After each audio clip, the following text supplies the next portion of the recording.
Yo, what is good, Jets Nation? Welcome back to another Jets Media live stream. We got the boys Jack and Ali here with special guest Matt O'Leary. You all know what's good. Make sure you guys check out everybody down below in the description. If you're not subscribed to Matt, Ali, and Jack's YouTube channels, that is down below. So we're going to start off breaking down all the live news that's happening because we got Jets and Joe Douglas making some active cuts right now. We're going to recap all of that, give our predictions of the final 53-man roster, recap the preseason as a whole, go over Shaq Lawson. There's a lot to get into in this stream. So with that being said, let's go around the table and say what's up. Matt, how you doing tonight, my man?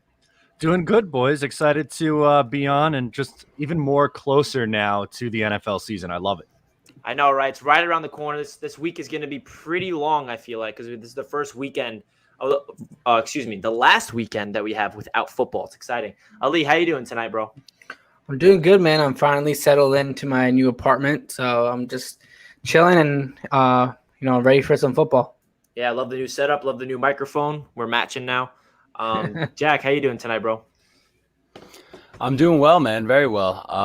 Excited to get to it, and we got a lot to talk about, so I'm ready. Yeah, we got a lot to talk about. So first and foremost, let's talk about Shaq Lawson, because I think that's something that needs to be talked about. That happened yesterday. I was actually out east when that news broke. And I was with my family. I was like, oh, crap, I'm not going to be able to make a video on this for a long time. But I digested it for a while. I got home, and I'm like, wow. Joe Douglas basically said, I'm going to flip a six-rounder that I essentially got from Jordan Willis, and it turned into a former first-round pick in Shaq Lawson, who was with the Buffalo Bills, the Miami Dolphins, and then he struggled with the Houston Texans in training camp and preseason, and then the Texans decided to get a six-round pick from him. My thoughts of Shaq Lawson, it's a very low-risk, high-reward situation. We needed to make a move. Carl Lason, Vinny Curry out for the season. We need some guys at the edge rusher position. This is somebody that has had, I think, 4 or more sacks in his last 4 seasons. He's 27 years old. We know that he has a fiery personality. He had beef with Connor McGovern after a game once when Connor McGovern was with Denver. So I feel like Shaq Lawson is going to be one of those guys that just needs to happen in terms of Joe Douglas bringing someone in. And we find out that the Jets are actually working out veteran Deion Jordan, I believe. So there's a lot of moves to be happening. So Matt, what's your thoughts of Shaq Lawson being acquired from the Houston Texans for a 6th-round pick? I love it. I think it's a really low risk, potential high reward move.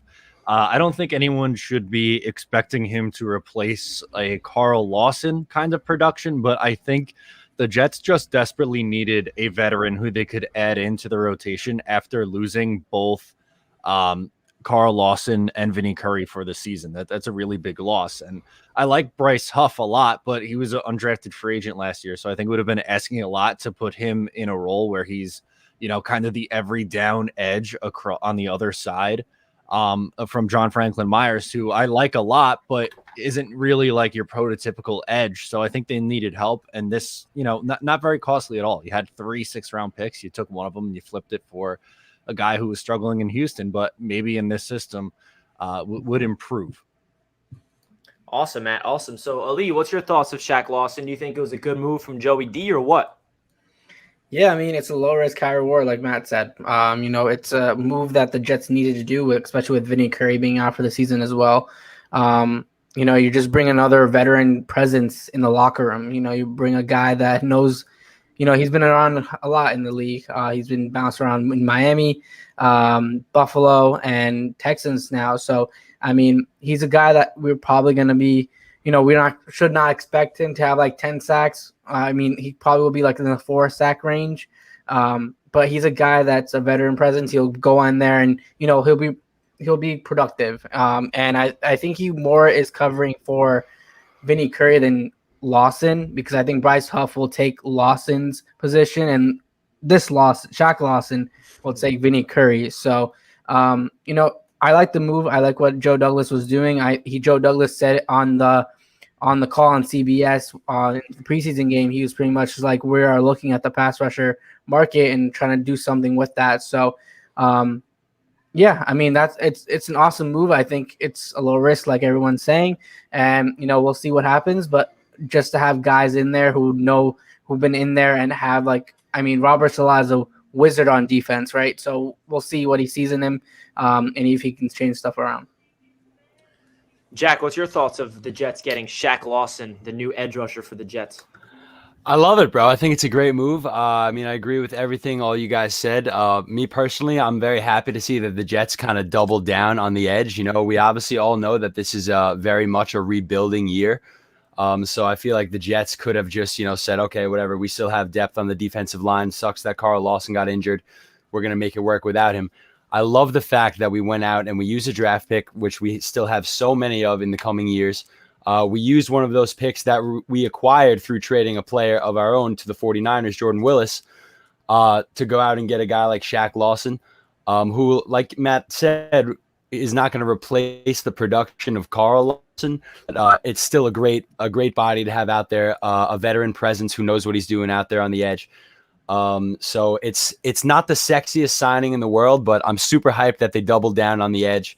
As soon as I found out that Carl Lawson was going to be down for the whole year, all I kept thinking about was, okay, I really want them to explore the trade market and go out and get somebody to at least have some semblance of what this year could have been with Carl Lawson out there. So I'm just very happy that they did that. Like I said, we all know this is a rebuilding year, but you still have to put the best product you can out there on the field. So I'm excited that we got a guy like Shaq Lawson who's hopefully going to add something to this defense. Very well said from all you guys. So the biggest takeaway that I have about the Shaq Lawson news for me is the Jets are investing in the defensive line, and they understand that it's all about, controlling the line of scrimmage. We hear it from Joe Douglas. We hear it from Robert Saleh. You need to be able to win offensively, defensively at the line of scrimmage. And we all said, going into the season, defensively speaking, that we are very young at the cornerback room, but what's going to bail these young corners out is the elite pass rush that we feel like are going to have with guys like Carl Lawson. And now that we lost Carl Lawson, obviously the pass rush is not going to be as good because Carl Lawson was dominant. We know what he was doing in training camp, but the best teams and the best coaching staffs, they deal with adversity and they have that next man up mentality. The front office has to, adjust and bring new guys in. And that's exactly what they did by bringing in Shaq Lawson. I still have a lot of confidence in guys like Quinnen Williams and Sheldon Rankins to get interior pressure. I think Bryce Huff is going to step up into a brand new role. JFM as well. We saw Foley Fatukasi actually get interior pass rush in the preseason against the Eagles. So, this defense is definitely going to be a little skeptical. I'm definitely a little nervous. This is the first time as a Jets fan I can say that I feel like the offense might be better than the defense going into a regular season, which is pretty insane. But we will see what happens. Hopefully the Jets defense can keep us in games because I feel like that's what was going to help out Zach Wilson is if the Jets D-line can absolutely wreak havoc and, keep the offense on the field and keep our defense off the field. So we'll see what happens with that realm. Now, before we get into the next segment, I just want to mention, guys, if you're new to the stream and did not smash that thumbs up button, please make sure you do so. We got 20 likes and around 50 people watching, so smash that thumbs up button. Also, make sure you guys check out Matt O'Leary and Jack Ali. Their YouTube channels are respectively down below in the description. So now we're going to recap, preseason as a whole, what you guys saw from week 3, week 1, week 2. I want to hear your guys' thoughts. It's all good. I was going to like the stream. Oh, I appreciate you. And I got one of your ads. You got an ad? Yeah, man, you're killing me. You're killing me. Sorry, you two put it there on their own. I didn't do it. But I just want to hear your guys' thoughts of Zach Wilson in this preseason, week 1, week 2, and then your thoughts from week 3. What you guys took away from it the most, starting with you, Matt. So for me, I don't think you could really ask too much more out of Zach Wilson in the first, 2 games. I thought against the Giants in his 2 drives, he looked comfortable, but they didn't really do anything too flashy. They were trying to keep it simple for him, which I completely understand and, respect it. And my expectation going into the second game was, okay, you show me that you're comfortable. We're reading the defense and making quick decisions. Now let's see if we could just move the ball down the field a little bit more. And he did that in his 4 drives. He was very, very impressive. They put up 17 points. So they scored on 3 out of the 4 possessions. Had a couple of touchdowns to Croft. I thought he looked very well. I was hoping to see him in the 3rd preseason game. But I think with the weather and everything getting pushed back, they kind of went away from that plan, which I understand. But again, there's nothing that I could say now that said, I really wish he would have did this instead in those 2 games. I thought he was very, very impressive. Awesome. And also, what was your thoughts of the preseason finale? Obviously, we did not get really any of the main starters, but what was your biggest takeaway from that game, Matt? It was the Kenny Yeboah show. That was really cool at the end, that play from James Morgan to Kenny Yeboah. But honestly, one of my bigger takeaways was Josh Adams. I really like him a lot. I think he's going to have trouble making this roster. I really think Perine's going to make it over him, but I'm a big Adams guy. I think every time he touches the ball, he makes a play. So it'll be a shame if he's not on the roster. Yeah, man. Josh Adams had a crazy game. He got all the carries since LaMichael Pirine was dealing with a foot injury, so he did not see the field at all. Ty Johnson also looked like an actual power back all of a sudden, trucking people out of bounds, trucking people, flexing on them. But yeah, so Ali, what's your thoughts of Zach Wilson in preseason, and then your thoughts from week 3 from the Jets? Yeah, pretty much what Matt said, and we talked about it last week. He just looks poised, man. He looks ready to go. He knows his reads. He knows how to get the ball out quick. And he's almost perfect on third down if he was not perfect. I mean, he was moving the ball, and you always had points going up on the board because of Zach Wilson moving the ball. And that has a lot to do with Mike LaFleur on what he's been doing, surrounding what type of plays, getting the running game going, which is going to be heavily used, especially in the beginning games, to get Zach Wilson comfortable against these top defenses that we're going to be facing right off the bat. So, it's awesome to see him do that. I wish we could have saw him week 3, but we've seen enough. We've seen enough. We don't want to risk an injury. Anything can happen. Like J.K. Dobbins went out for the season. Like anything can happen at any time in preseason. So you want your quarterback to be out there and play all. It's an extra game this year, so we want to see him out for 17 games.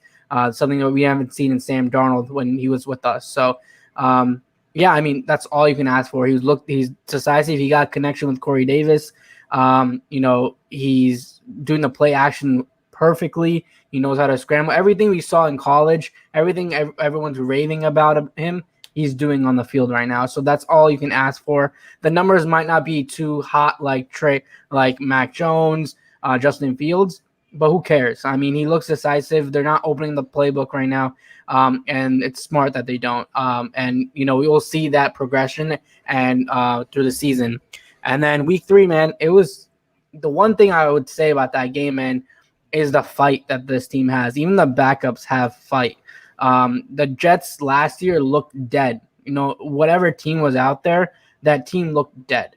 But the Jets kept fighting. They keep fighting. Even with a third team, they know what's at stake. They want to win the game. Even Robert Saleh was hyping them up in the locker room because they didn't win the game, but they tied it up. They had grit. Everyone thought they were going to lose that game, but right at the end they had a big play, and it's never over until the clock hits 0.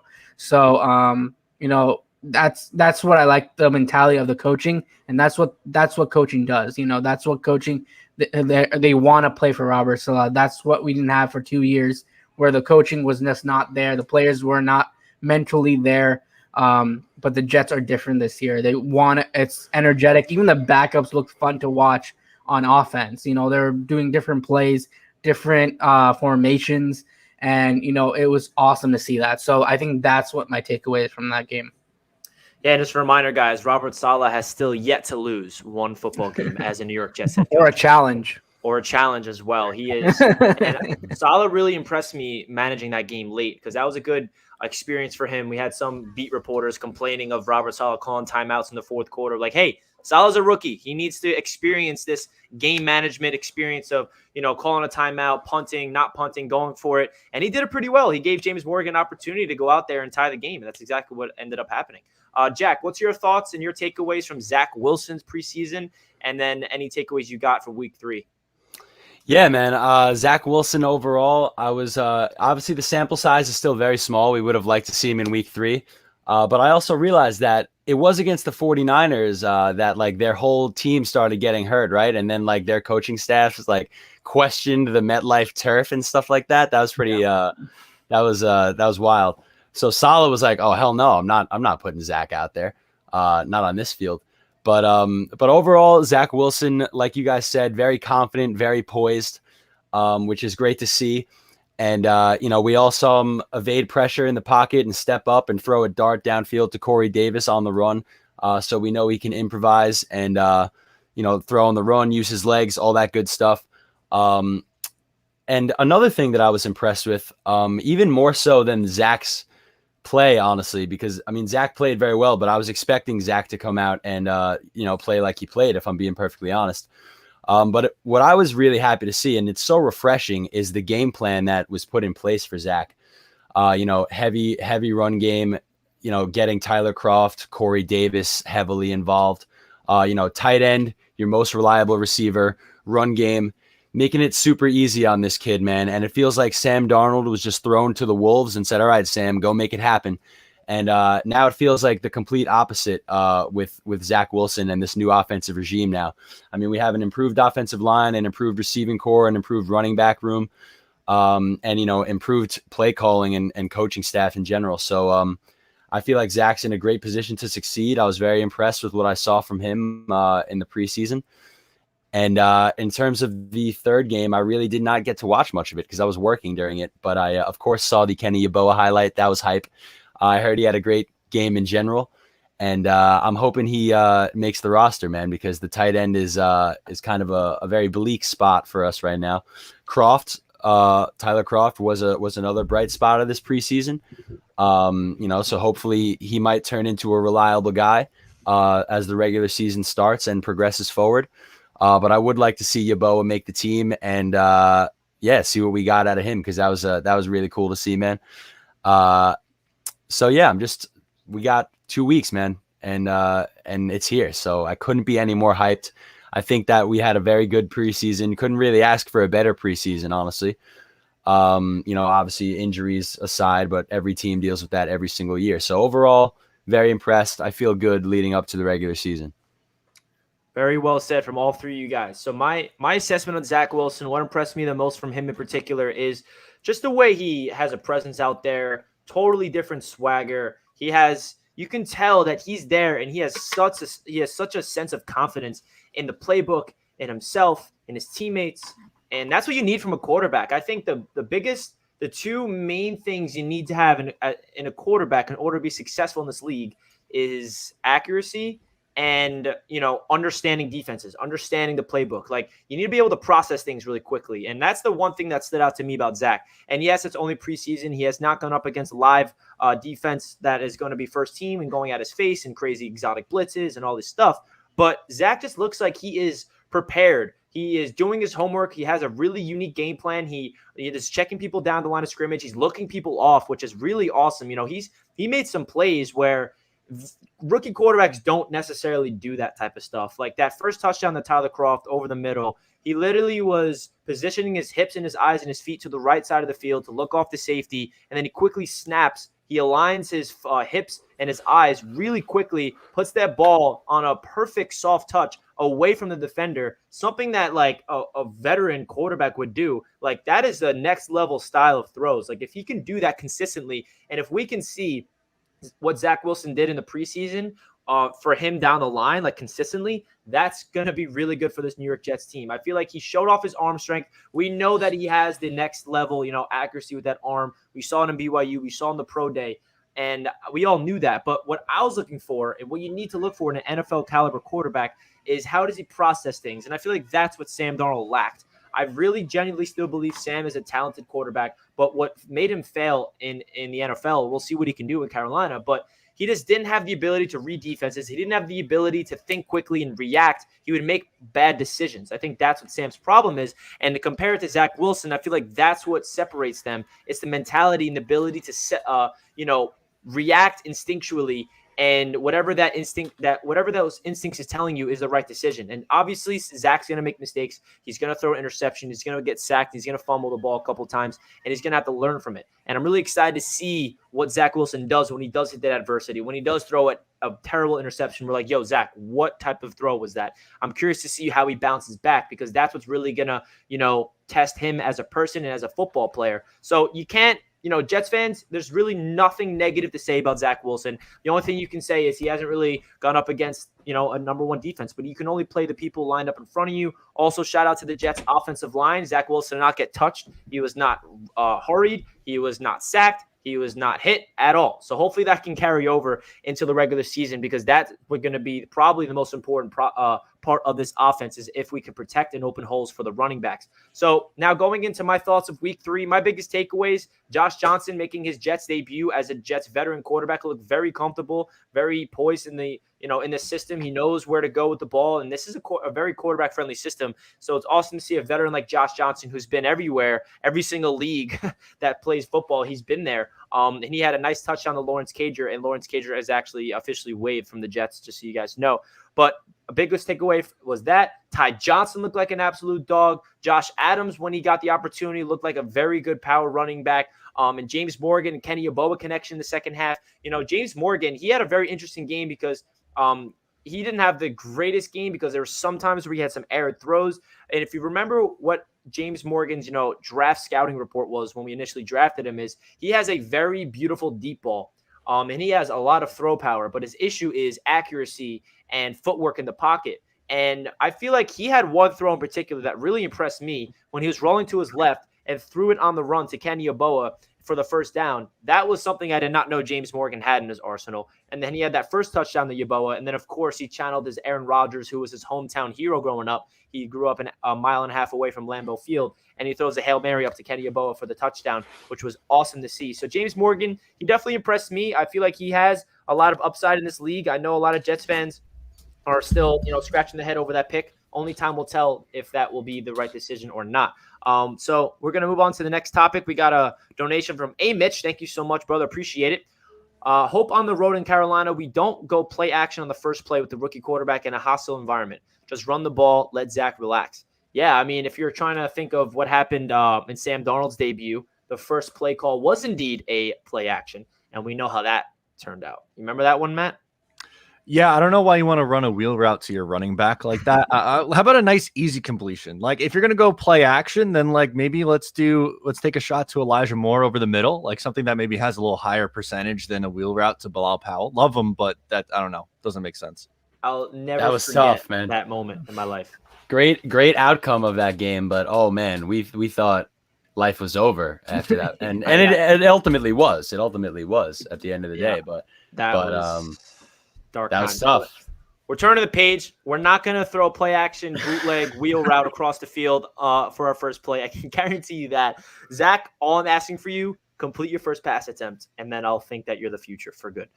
Appreciate the donation. Another thing that I noticed that Jets fans need to take into consideration is we have not seen Zach Wilson with Elijah Moore yet. Elijah Moore has been the talk of training camp. Outside of Carl Lason, obviously. Unfortunately, Elijah Moore had to get banged up with that quad issue, so he missed a lot of time, and he was not able to get any playing time in preseason. But I just want to talk about this kid, Elijah Moore, because he's been someone that's been, all over the place. He has superstar potential written all over him. His mentality is what separates him from other people. We have guys like A.J. Brown hyping him up as his brother, who's going to win Offensive Rookie of the Year. We have Odell Beckham Jr. on Instagram comments saying, I wouldn't be surprised if he's an all-pro. This is rookie season. There's some people comparing him to Justin Jefferson, potentially having a very productive rookie season like that. Guys like Daniel Jeremiah predicting his stat line, which was ridiculous. I don't know if on the top of my head, it was something like 65 catches, 1,200 yards, 7 touchdowns. I'm like, okay. Why is everybody hyping this kid up like he's about to be the next, I don't even know, Justin Jefferson or all these crazy rookie sensation wide receivers? So, Matt, what's your thoughts of Elijah Moore, and what are your expectations? Are you buying into the hype, or are you going to tame your expectations and let him prove it to you first? I think I'm going to give a boring answer because I'm going to take the middle ground on this one. I am very excited for Elijah Moore. I think he is going to be really, really good and a big part of this offense. I just have a hard time believing that he's going to put up over 1,100 yards in his first year. That for a reference, since 2000, only 4 Jets receivers have gone over 1,100 yards. It was Marshall, I think Decker was the other one, and then Jericho Cotchery and Lavernius Coles. I'm pretty sure those were the 4. But the point, remains the same. It's not something that I look at and say, okay, that's fair expectations. If he does it, phenomenal. That's great. But for me, I'm looking more around that 700 to 800 yards and then see a really big step forward in year 2, pushing 1,000 yards at that point. But I think if we're expecting 1,100, we might be set up for a little bit of disappointment. Yeah, absolutely. I'm not going to put that on him thinking that's going to happen, but it is interesting to see all these reliable NFL analysts being very high in Elijah Moore and seeing his mentality, his route running. I'm just really excited to see his first explosive play because we know it's going to happen. We know there's going to be a 60-yard touchdown to Elijah Moore, whether it comes a week 1 or week 10. It's going to happen, and I feel like it's going to be very electric. So, Ali, what's your thoughts of Elijah Moore and your expectations going into his rookie season? Yeah, I'm excited, but the 1,000 yards is kind of a little bit too much because this offense, I feel like they're gonna spread the ball a lot to all the wideouts. I think everyone's gonna get the ball and they're gonna spread it around. I don't think it's just gonna be an Elijah Moore game. I don't think it's just gonna be a Corey Davis game. It's gonna be everyone on that field getting catches and being involved in the offense, and that's how you're gonna win a football game, is getting everyone involved. I don't think we have that number one right now. I really don't think we have that. We can develop one of these guys, but we don't have a number one. One of these guys is maybe possibly Mims, Corey Davis. One of these guys could come out and be the number one receiver for the Jets, but right now we don't know that. And I think it's just going to be too much spreading the ball to get these guys to 1,000. They might get close to 1,000, but I don't think it's going to be a one-man show. I think it's going to be all these guys working together, and I think LaFleur is going to use all more in the backfield. He's going to be doing rushing stuff. He's going to be all over. He's like a Deebo Samuel of this offense. So, I'm extremely excited for Elijah Moore. I did not think he was going to make it to the second round. Like we all knew that. He's a first-round talent, and he definitely has a chip on his shoulder. He dropped so much in the draft that now he's like, I want to prove everyone wrong. And he has a talent. He has a speed. His catching ability is insane. He's a guy that you can build around on an offense, especially a Zach Wilson, Elijah Moore connection could go a long way for the Jets. So, I'm excited for him, but I don't know about the 1,000 yard just because I think they're just going to use everyone. They're going to utilize every single person on the field. I agree, man. If there was a player that I can say with confidence could have 1,000-yard season receiving, I think it's Corey Davis, and I think Jack would agree with that. Jack, what's your thoughts of Elijah Moore? What are your expectations for him as a rookie, man? Yeah, well, you just took the words right out of my mouth. I was going to say, I do think the Jets are going to have 1,000-yard receiver, but it's not going to be Elijah Moore. I think it's going to be Corey. And I also feel like we're not that the fact that we have Elijah Moore now, we're kind of forgetting about Jamison Crowder and the fact that, he was our best offensive player over the past couple seasons. And he's in Elijah Moore's role right now. And the fact that Elijah Moore did miss all of preseason, I don't care if you're a first round pick or undrafted. If you've never played a down in an NFL game, you need all the reps you can get before week 1. So I think, Elijah Moore is obviously going to be a contributor. You guys know, everybody in the chat knows, I think the world of him. I just think that, it's going to take a couple of weeks before he can get into the swing of things and, really start to take off. But that being said, with a player like him, an explosive player of his caliber, he doesn't need to be that 1,000-yard receiver in order to contribute greatly to this offense. All he needs is the ball in his hands and a little bit of space one time, and he could take it to the house. And if that happens once every couple of weeks this year, and that's his rookie year, that's fantastic, man. I don't need 1,000 yards out of Elijah Moore whatsoever. I want to see him healthy. I want to see him progress throughout the season. And, come the end of this year, next season, I really think we're going to see him develop into the player we all think he's going to be. If not even by the end of this year, man, because he is absurdly talented. And like I mentioned, we'll see what happens with Jamison Crowder if his role in the offense slowly kind of regresses throughout the season and we see less of Jamison and more of Elijah Moore, which I feel like inevitably might end up happening once we see more on the field and what he's capable of. But I'm not worried for Moore, going for 1,000 yards. Corey Davis, I think, is going to be the guy to do that. Moore is just going to be that explosive player. Like I said, get the ball in his hands with a little bit of space and just let him, make a play. So super hyped to see him. It's unfortunate that we didn't get to see him in any preseason games, but I think the sky's the limit for that kid, man.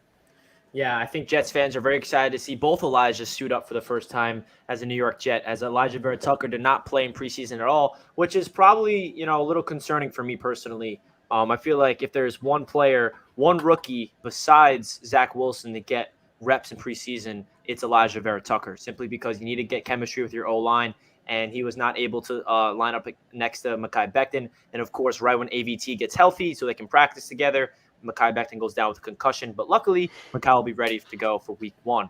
That's the biggest concern for me this year. I think Jets fans and any single NFL fan's biggest concern as a football fan is injuries. Please avoid the bug and stay healthy. So, guys, let's go over some roster cuts, some news we are getting. Tomorrow we'll get the official 53-man roster. I made a predictions video today on my picks of who the Jets will, eventually stay with and who to move on from. But I'm going to list off some guys that the Jets officially have cut so far. So we've cut safety JT Hassel, which is pretty shocking to me personally, because he was somebody that has been playing very well in preseason and training camp, and we don't really have a backup safety. But the news that we got today is Ashton Davis got active off the PUP list, so that has to have something to do with it. And then also safety Bennett Jackson got waived, and that was from the Shaq Lawson move. We waived Jeremiah Valoga, the defensive lineman. We waived cornerback Lamar Jackson, wide receiver Lawrence Cager, offensive lineman Corey Levin, and defensive lineman Aaron Adoe. And that's really it so far. Expect more news to come out tonight and tomorrow morning.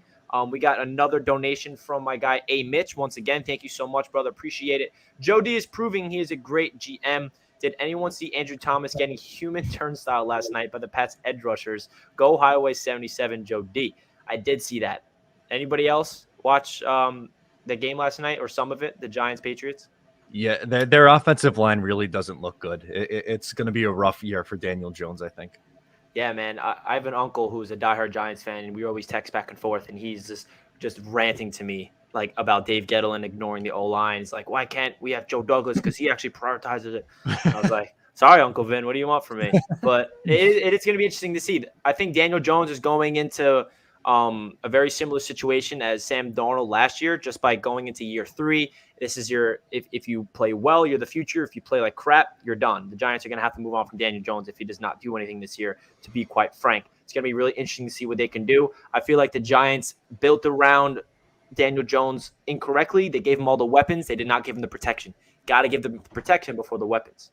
We'll see how that turns out. And we got another donation from Elijah. Thank you so much, man. Bearing injury, Elijah Moore is definitely eclipsing 800 yards. I agree, man. If he is healthy for 17 weeks, I can say with confidence he'll hit 800-plus yards in the regular season. So let's go over the 53-man roster moves and all that stuff. Matt, is there some surprise cuts that you think is going to happen? Do you want to give some thoughts about some position battles that you feel like is going to really determine, like guys like Kenny Yeboah, is he going to make the roster? The quarterback position, who's going to make the roster? So just give me your overall thoughts going into the last day of roster cuts. Yeah, you just brought up the tight end and quarterback position. That's the one I'm most curious about with what they go. I would keep Kenny Yeboah as the third tight end. I don't have a whole lot of faith in Ryan Griffin at this point in his career, or Daniel Brown. I think that I would absolutely feel comfortable with giving Yeboah that third spot. And for me, with backup quarterback, is it too much of an overreaction to say that I would rather keep Josh Johnson based off what he's done, and since he's a veteran? Mike White, no. I don't think so. Mike White is an okay backup. I don't think Morgan's proved nearly enough to be on the roster. I think he could be on the practice squad, and you cross your fingers that in year 3 he could maybe be the backup at that point. But I don't know about you guys, but if anything were to happen, I think I'd feel most comfortable with Johnson being the backup. I agree. I made my 53-man roster prediction today, and I had Josh Johnson as QB2. If Zach, God forbid, does go down with an injury, which won't happen, I would feel the most comfortable with Josh Johnson going out there, and simply because he's been around. Mike White, we saw a very small sample size of him in preseason, and he got banged up, so we didn't really get to see that. James Morgan is definitely ways away from being ready to play a regular season game. So, yeah, Matt, I agree with pretty much everything you said. And when you said Yeboah as tight end number 3, does that mean you're including Wesco as a fullback? So yes. Okay. Yeah, Wesco's going to make the team. I view him as a fullback. Cool. So, yeah. So, Ali, what's your thoughts of the roster cuts? Any surprise cuts you got? Any position battles? Because not to put you on the spot, but the offensive line and the defensive line is something that I'm looking out for. Who's going to make it, who's not going to make it? Because when I made my video today, I'm like, how do I make this decision? And I'm thinking myself as Joe Douglas, how am I going to cut this guy when he's so good? But I want this guy as the youth for the future. So any position groups that you're really interested to see how it shapes out, who makes the roster and who doesn't? Yeah, I mean, quarterback is definitely the priority because, we need a solid backup. We've had some pretty bad times where we had some scrub third string out there in a regular season game playing for us. And I think Josh Johnson probably is the right move to do. I know he only played one game in couple series, but he's the most consistent. He's the most, he knows the game more. I'll be fine with Mike White, but James Morgan kind of scares me at this point. I still don't understand that pick from Joe Douglas. We saw the flash. We saw the arm strength. He always had that. We just don't know if Zach Wilson somehow goes down, Josh Johnson, if he's a second quarterback, if he goes down, can James Morgan go in and produce? And I just can't say yes to that. He struggled against a third-team defense. He did not look good. He did not look that great all game. It was just a good throw that he had to do, and arm strength was never his his weakness. So we'll see how that progresses. The quarterback position, tight end. I think Tyler Kroft is a lock at tight end number 1. Chris Herndon, we'll see. And then Yeboah should go in tight end 3. People have said that he hasn't really produced in camp yet. He hasn't, but he also scored in the green and white scrimmage in the touchdown when no one was scoring, no one was doing anything in that scrimmage, and he was the guy who caught the touchdown. I think he's done enough to get a roster spot and get a chance on this team because if he goes and gets cut, another team will start him. Another team will bring him on their team and try to work with him because he's a talented player. He should have gone drafted, but we got him undrafted. So, that's a really interesting spot. Offensive line, like you said, I could see Dan Feeney getting cut, Chuma Adoga getting cut. These two guys I think could be guys that possibly, I don't know about Dan Feeney. Dan Feeney's kind of like, I'm not really their own option. That's the problem. I'm not really positive keeping Dan Feeney on the team, but the one position is the cornerbacks. That's a very that's been the concern the entire offseason for the Jets. The entire offseason. And it's still a position of concern. It's still a position that we're just like, what the hell are we going to do at the position? And I think Isaiah Dunn might get cut. I think that's a guy that, he has not produced. He got burned all of camp. Even in preseason, he's just been not good. He's just been not doing enough. Like Brandon Echols, Brandon Echols has been out there making plays. He's out there, good coverage on his receivers, and he's showing that he could, if he needs to go into the game, he could produce. Lamar Jackson, obviously, he got cut. Lamar Jackson got cut, but he probably is going to go on the practice squad if he clear waivers. So he's a good guy to keep around. It's going to be Bless Austin, Bryce Hall, Justin Hardy, Jason Pinnock, Michael Carter, and those guys. So I think Isaiah Dunn might be the guy who's out. And we were all hyped about Isaiah Dunn, man. We thought he was going to be the guy. He got the biggest contract, and he thought he's going to be good, but he just hasn't done enough. Interesting. Yeah. Jack, is there anything you want to talk about in terms of roster cuts that's happening tomorrow night? Or tomorrow afternoon? Like any freaking position battles you want to talk about? Because this is going to be interesting. Joe Douglas has a lot of tough decisions to make. I was definitely going to bring up the defensive backs because I'm terrified when I think about the fact that Bryce Hall is like our best cornerback by a wide margin. That's a horrifying thought as of right now, especially, going back to what we all thought we were all banking on, our sick pass rush to kind of bail these guys out a little bit. I kind of agree with you about the Isaiah Dunn thing, Ali. I mean, that's a name that was kind of hot for a couple days on Jets Twitter a few weeks ago, and then heard nothing about it ever since. I guess the kid just hasn't been making any plays. Another guy we found out got cut a couple days back, who I had high hopes for when Joe Douglas scooped him up after the draft, was Tristan Hoge. I guess he just stunk it up as well. Maybe he'll be a practice squad guy. Who knows? But I do want to touch on the quarterback position, although you guys all did as well. I want to like James Morgan. I want to support James Morgan just because he's a Joe Douglas draft pick, right? I mean, he's a Joe Douglas draft pick. Like, I want this kid to do well. I at least want him to be the backup on the team, right? I mean, me and Rich saw him at training camp out there after practice was over doing footwork by himself, putting in that extra work. He seems like a good kid, but he just doesn't have the juice yet.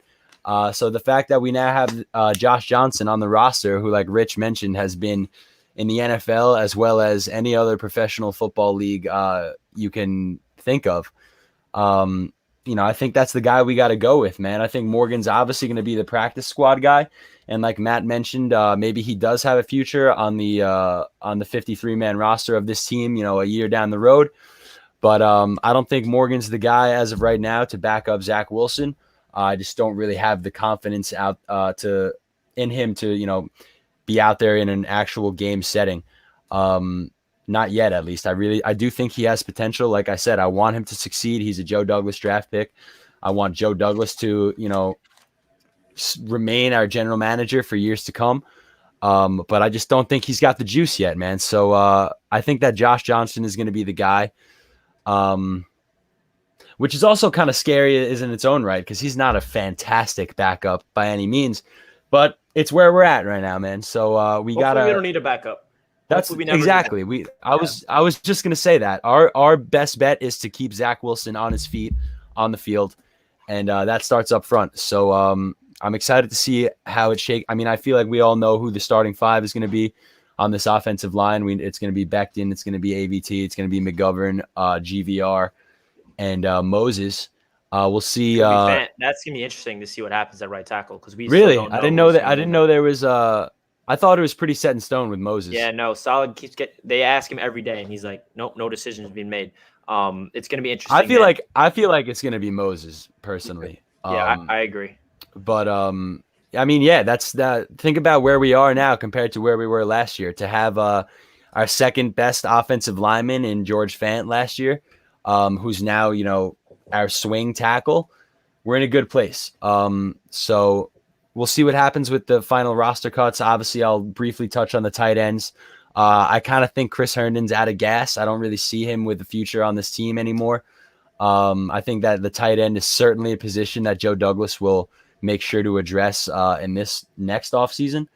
So we'll see what happens with that. But I think it's going to be Croft. I would like to see Yeboah. I like Wesco as a fullback. And I guess Chris Herndon's going to make the roster, but I don't know. I don't have it in me to tell you that Chris Herndon's going to do anything anymore. I've been doing that for 3 years. So I'm just not going to say it. But yeah, that's about it. That wraps it up for me. Yeah, man. Another position group that we didn't talk about, which is our best position group, the defensive line. It's going to be interesting to see who gets cut on the bottom of the depth chart. Obviously, Quinnen Williams, Sheldon Rankins, Foley Fatukasi are locks at the defensive tackle. Franklin Myers, Bryce Huff, Shaq Lawson. I think Ronald Blair is going to make it. But, guys like Jabari Zuniga, guys like Nathan Shepard, Hamilcar Rashed Jr., Tanzel Smart, like who's making the roster, who's not? Matt, do you have any idea if you want to give your prediction of who's making this roster on the D-line? Yeah, it's tough to say after the Carl Lawson injury, but you bring in Shaq Lawson. I don't know if we're going to see Hamilcar Rashed make it. I think he's probably a good practice squad candidate. Jonathan Marshall, I also think is someone who's going to be a practice squad candidate.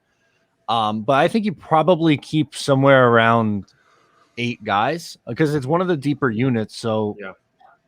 If I were to give you maybe a surprise cut, like I feel like Nathan Shepard is someone who could get cut. He's someone who's like, he's not a bad player, but just because of the amount of depth that this unit has, that he might end up being an odd man out.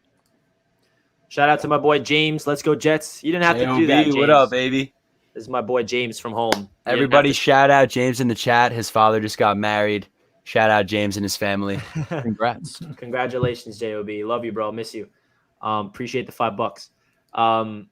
But yeah, actually, Matt, so my predictions for the defensive line is for the defensive tackle, I have Quinnen Williams, Sheldon Rankins, Foley Fatukasi, and I actually have John Marshall making the roster. And then the edge, I have John Franklin Myers, Bryce Huff, Shaq Lawson, Ronald Blair. And then the cuts are Shepard, Rashed Jr., Zuniga, and Smart. So those are the 8 guys I came up with. It's going to be really hard. I can definitely see Marshall being the one cut and then Shepard being the one making it. But I just feel like Marshall's more of a long-term project. A little worry from me is waiving, guys like Marshall and these guys because they can get claimed on the waiver wire for a team. So we just for example, say we waive Marshall and then another team picks him up on the waiver wire. That's a 6th-round pick down the drain. So I feel like Joe Douglas is going to try to protect his own draft picks as much as possible by making the initial roster to make sure they don't have an opportunity to, leave the team via the waiver wire market. So it's going to be really interesting. And then staying on the same topic of the defense, this defense is going to be extremely young. We know there's a lot of rookies to be played. And now with the injuries to Jared Davis, we're going to have 2 rookies alongside CJ Mosley and Jamian Sherwood and Hamza Nasraldy. That's going to be really interesting to watch. And then obviously we're going to have rookies like Michael Carter II line up in the slot. Jalen Guidry, year 2 guy, undrafted, who is making a big, leap. I feel like I'm, out of the cornerback positions, I can say with confidence, I like our slot corners. I like Jalen Guidry and I like Michael Carter II. Obviously they have a lot to prove. They're extremely young. MC the second is very, very, young. He's going into year 2, so we don't have a big sample size of him. And then if you want to talk about the secondary, we have Ashton Davis. Ashton Davis is going to be a really interesting player to talk about because he missed the entire training camp, every single preseason game. Obviously, he's on the physically able to perform list all season, but now he finally got activated. So if he can come in here and make an impact, whether it's say May and LaMarcus Joyner are healthy, and then they use him in certain packages in that dime role, or they just like him, the free safety, and they want to line up May in the box for a couple snaps. But what are your guys' expectations for this defense? Because it's so young. It's going to be very, difficult to get to the quarterback without Carl Lawson. I do have confidence of Quinnen Williams and Sheldon Rankins getting up the middle and Shaq Lawson maybe, filling in. And then Bryce Huff, we have JFM. We still have some guys. But one cornerback I want to mention that I think will be the CB2 by the year is over, and that's Brandon Eccles. I really think that he is somebody that has a chance to really, flash and skyrocket up the depth chart. I think it's going to start off as Bless Austin and Bryce Hall, but I really think Eccles has every single opportunity to fight for that CB2 job as the season progresses. And we know injuries happen. Hopefully that's not the case, but I think if there was a CB3 on the roster and say, unfortunately, Austin or Hall does go down, I think Eccles would be the guy to fill in the role. So Matt, just want to give your overall thoughts about this defense, any position battles or position groups you want to talk about, because obviously we know going into the season, our expectations are extremely low for the defensive side of the ball. This year's all about Zach Wilson. It's all about Zach. So, but on the flip side, what's your expectations and thoughts about this defense? I like that last point you made with Eccles. I wasn't a huge fan of either the Eccles or Pinnock pick because with Jason Pinnock, it just seems like he's getting beaten on every single play that I've seen of him. So, yeah. But with Eccles, he has some really good speed, and with his size, I thought maybe he's someone who could transition to the inside and play slot. But I thought he's had a really good camp. So I like that take, and I think Bless, who's been very streaky in the NFL, I could totally see that happening. But just to get to the defense as a whole, even with Carl Lawson out, it's going to be a huge loss. Same with Vinny Curry. I think that's a really underrated loss on this team. They're going to still be able to get pressure. I just don't think that it's going to be at the level that we originally anticipated. So what that tells me is there are going to be weeks where this defense probably gives up 30 or 35 points because the secondary is, for the most part, young and inexperienced. I love Bryce Hall, but he's 7 games under his belt, something like that. He's going to have some bumps in the road too. And, if the pass rush doesn't get home, it's going to be a long night. But all I really care about is growth. I want this team to be, or this year really to be about evaluation. And we're deciding, okay, who on this team is a long-term building block and who are we moving on from? And if guys show out and you say, okay, this kid can play, like I fully expect that from Hall. Nasruddin, I have really, really high hopes for. I think he's going to be excellent in coverage as a linebacker, which is something that the Jets have struggled with for a very long time, finding a linebacker who can cover. So while it might not be the flashiest unit, I think there are absolutely some pieces, especially some younger players, that you could watch and hope to see develop as the year goes on. I agree, Matt. Very well said. And I think the Jets front office and the coaching staff's mindset when it comes to the cornerback room in particular is they wanted to really just completely fill this position with youth and let these guys have a year to grow, because I think the Jets, obviously they're not going to admit this to the media, but I think they have a deep knowing of what to expect this year. They're not expecting to win the AFC East. They're not expecting to win the Super Bowl, but I don't think that's their mindset. I think they're going to go into every single week thinking they can win like they should. But this is a year where we can really evaluate the secondary of who's part of the future. We can get, a rookie, Brandon Eccles, some experience. We got Michael Carter II. He could potentially become our starting slot option, as well as Guidry. That would be huge for the future. If Jason Pinnock ever gets some burn, maybe he can show some flashes. And then bless Austin. Obviously, he's been streaky like Matt alluded to. And then Bryce Hall as well. It's a very young, inexperienced group. They're going to have a lot of growing pains, but I feel like their vision is, okay, let's just go our first year together as a unit, first team under Robert Saleh. Let's see what 1 year of growth can do, because in year 2 in this system, you never know who can take that next step. Brandon Eccles all of a sudden can become our starting cornerback for the future by year number 2. That's how really good I believe in this coaching staff, and I feel like that's their vision. They're kind of looking at this position group more for the future rather than, okay, let's go out there, let's go win some games right now. And obviously you don't want to hear that. We're going into the 2021 season. You want to win games right now, but I feel like that's what the thought process is by going into the season with an incredibly youth secondary. So, Ali, what's your thoughts about this defense as a whole going into the season and your expectations for them? I mean, they'll be all right. I mean, they're young and hungry. I think that's the recipe of success, honestly, for the future. Not maybe this year, but for the future. The thing about young players is you don't know. These offenses, coordinators, they're not going to know what these guys are capable of doing. Somehow Bryce Hall could be an elite cornerback one. We don't know that. These young guys have a chance to prove themselves. And that's what Robert Saleh and this coaching staff, this front office, is letting them do. That's why they didn't want to go get a veteran cornerback, get a veteran president there, because they want to give the young guys a chance. Not just throwing in a veteran and not giving them actual reps in a football game, in a regular season football game. These guys are rookies, first or second year players that are going into the NFL, and they're going to be playing against these top receivers. You're going to get Robbie Anderson right off the bat. You're going to get Curtis Samuel right off the bat.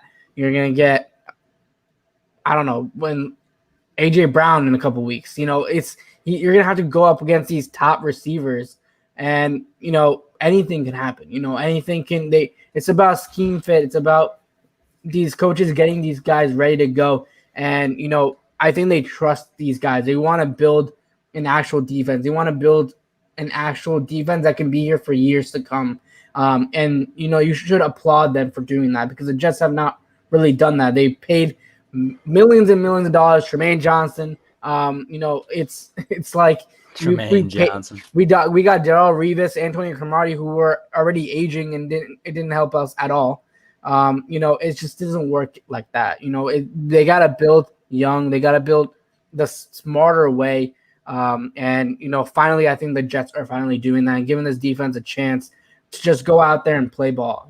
Just figure out yourself. You're going to have some growing pains, maybe the first few weeks, but you're going to learn. It's learning experience. And a lot of these guys were not out there for preseason, so they're just going to have to go with the flow in the regular season. But I think C.J. Mosley is going to be a big part of the success of this defense. I think he's a guy who's going to have to keep these guys accountable, these young guys, on track, because he's the leader of that defense. Now he's in the middle ground, and he has to, we haven't had that for 2 years, a leader on that defense. So I think they'll be all right. I think Robert Saleh's a defensive-minded coach, and I think they'll be fine. They'll be decent at least. Yeah, man. There's a lot of worry with the defense in my eyes, and week 1. Sam Darnold going to light us up? I sure hope not. We better pressure the hell out of him and make him see some, things around the field like he used to with us. But we'll see about that. We're going to be talking about Jets versus Panthers for the next couple of weeks, or the weeks leading up to that. And I get a pit in my stomach just thinking about it, just because I'm really nervous. But Jack, what's your thoughts and your expectations about this Jets defense going in? I think that since the the horrible Carl Lawson injury and the Vinny Curry injury. I agree with you, Matt. I think that's an underrated loss for this team. Is the impact that Vinny Curry was going to make as well. Another veteran out on the edge. Because we do have that depth on this defensive line, no doubt, but that depth is on the interior, not so much out on the edge. So we needed all the help we can get on the edge this year. So with the loss of Carl Lawson, and the fact that our secondary, besides Marcus May, who needs to have another great year in order for this defense to be successful, I think the success of this defense this year really comes down to if CJ Mosley can stay on the field and finally become the player that we all expected him to be for the Jets, 3 years after he became a part of this team. So I think that's what it's going to come down to for the success of the defense this year, just because we have so many young guys everywhere. And I like all the guys we have. I love Sherwood, Nasruddin, Brandon Eccles is a guy that, like you guys said, has had a great camp. He's been making an impact. I agree with you guys. I think he could be a player, down the line as the season progresses that could really, contribute to this defense. But, that being said, all these guys are young and inexperienced, and we need these, the CJ Mosleys and the Marcus May. We need these guys to stay on the field and do their part. Because with the loss of Carl Lawson, this defensive line, the pressure is still going to be there, but it's not going to be at the level that we all expected it to be, as Matt said before. So, I feel like my expectations, very sad. I feel like my expectations for this defense definitely went down, as everybody's did, with the Carl Lawson injury, because he really was going to be a big part of this defense. Because let's face it, the Jets haven't had a legit edge rusher in over at least 10 years. I mean, it was probably Abraham who was the last actual good consistent edge we had, which was when I was I don't know, 7 years old or some shit like that. So Lawson was going to be huge for this defense. So the expectations are obviously way down, but that being said, I do think Robert Saleh and Jeff Ulbrich can bring the best out of the guys that we do have out there healthy on this defensive line specifically. Because even with all the injuries that the 49ers dealt with up front on defense last year, they still managed to finish out the season pretty well and have a productive year. So I do have faith in Robert Saleh to get the best out of the players that are going to be healthy. But it's going to be tough, man. We're relying on our offense to be electric this year to stay in football games for sure. Yeah, man, we just got to win the line of scrimmage, and it's going to be tough. And one more point I want to bring up about this Jets defense that gets me excited is, and I kind of alluded to it earlier, but it's just we're playing so many young guys, especially Nasruddin and Sherwood. If Nasruddin and Sherwood can play a full 17 games healthy, and I know Jared Davis is going to come back eventually and probably take some time away from them, but if we can get 2 starting linebackers in the 5th and 6th round of the draft, that's really big. That's really big financially. That's what Joe Douglas is trying to do. He's trying to find NFL starters late in the draft so he can really, accolade the money, financially flexibility, because if you can find steals late in the draft, you're paying them pennies for 3 or 4 years. So that'll be huge. And then as well as the other guys as well. So the defense, I'm expecting them to struggle early. I think I can say that with confidence, unfortunately, but that's the truth of the matter with this Jets defense. So that's going to conclude this stream with Matt O'Leary, Ali, Jack, and myself. We appreciate all you guys tuning in. Make sure you guys smash that thumbs up button if you guys enjoyed. Let's get this to over 100 likes before we end the video. We got 200 people watching, 78 people liking it. So smash that thumbs up button if you guys are enjoying this. We're going to try to get Matt back on the show when the season comes around, because I know that you guys love Matt O'Leary. He's doing great things. And congrats on 10,000 subscribers, by the way, Matt. That is a huge accolade. So before we get out of here, do you want to say anything before we let you go? Just excited for the season to be back. It's a fun time to be a Jets fan. People are optimistic, and for good reason, and let's enjoy it. Love it, man. Ali, Yes, how about sir. you? Yeah, man, it was good to have you, Matt, on board. We're hopefully going to see you in week 2 at the home opener. Yeah, All of us are going to be there, so we're Hell gonna yeah, definitely yeah. have a nice little live broadcast type thing. So, it was fun talking to you guys, and we'll be back next week. Jack? Always a pleasure to be here, Matt. Always a pleasure to speak with you, my man. And we got 2 weeks just about until the season is here, boys. And Richie will be down in Carolina because he's a madman and he's a psycho. And then he'll be at MetLife for week 2 with all of us. So it's gonna be sick, man. Really looking forward to it. We got a lot of fun times ahead, and hopefully a lot of good, exciting football to watch, man. So I'm just hyped to be a part of it with all you guys and all you guys in the chat as well.